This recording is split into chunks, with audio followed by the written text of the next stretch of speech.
What do you get when you mix Scream with Clue? You get a lot of bodies, bodies, bodies. No? Fair enough, I tried. And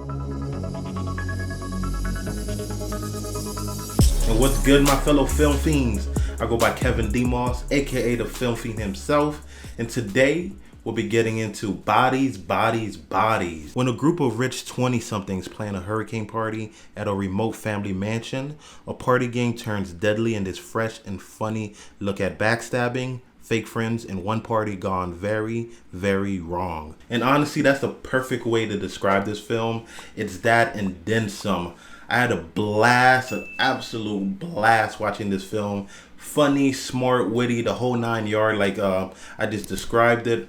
But let's get straight into the good, man. To be honest, I'm a sucker for the type of films that are in one location pretty much throughout the whole film. Because I recently just watched The Invitation that came out in like 2015, 2016, and that atmosphere was beautiful. And that's what I love about these one location type films, is that it makes it feel a lot more intimate when it's just solely focused in one area, and it lets you do a lot more. You don't have to worry about, this next location, that location. You're just focused this one place, and it's primarily on these characters, and these characters were dynamite. The chemistry between the whole cast, oh my God, this is what makes the film work so well, because you're made to believe like these are old friends and they've been together for quite some time, and if the chemistry comes off wrong or unbelievable, that's the end of the film right there. And honestly, I've been on a little apology tour late. First with Nope and Kiki Palmer, and now here with Pete Davidson. I don't know what it is about the guy. I don't like his acting, and him as a whole hasn't really clicked for me. But here, man, it worked wonderful. He's one of my standouts, to be honest. And he didn't do anything that just blew me away. But his character, man, it worked so well and added another dynamic to the group, in my opinion. He played it perfectly, to the point that I was scratching my head. I'm like, is he acting? Because he played that smug a-hole a little too well, if you know what I mean. But in the beginning, also, I said this film reminds me of it's like a mixture of Clue and Scream, and yeah, because I came in here expecting just a flat out slasher film right from the go, but it's not that. It's more of a whodunit, and one of the greatest whodunits of all time is Clue, and it's set in that one location in the mansion as well.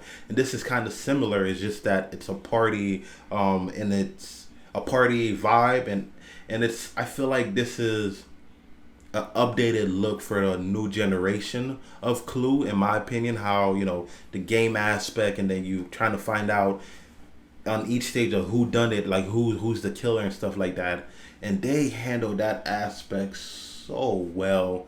I'm telling you, I thought I knew who the killer was all the way to the end, and come to find out, I had no idea who the killer was. And I guarantee you did not know who it is. Impossible. Just such a smart way of handling that little detail. Yeah, amazing, absolutely amazing. And the Scream side of it is pretty obvious if you watch the 1996 OG Scream film, and even some of the later ones. It hyper focuses on a younger teenage group, and a party vibe. The party aesthetic is very prevalent in a lot of those films, and it's here as well, man. This film is just so fresh for the horror genre. A little bit earlier, I said this didn't feel like a typical slasher, and the reason for that is because there's a real attempt at tackling some serious subject matters. For example, you had classism here, drugs and being an addict, social media, and the hold the cell phone has on our everyday lives and stuff like that. And the great part of it did not feel overly preachy. They did not try to bash you over the head with it. They just displayed these topics here in a smart and interesting way, in my opinion. And I know I just brought up Pete Davidson as a standout, but Amandla Stenberg, and Maria is her first name, but I'm gonna butcher her last name, so I'm not even gonna attempt it. But those two right there Their relationship, stellar, absolutely stellar. And Maria, primarily, she played as a vehicle for the audience, because we pretty much saw a majority of the film from her 2 cents, from her perspective. And I really love that aspect of it, because it really made you feel like you're part of the film, seeing it from her perspective. And some of the best films have a way of engrossing you into the overall aesthetic feel of the film. And yeah, they did a wonderful job with that. Now, getting to some negatives, I just spent some time praising how original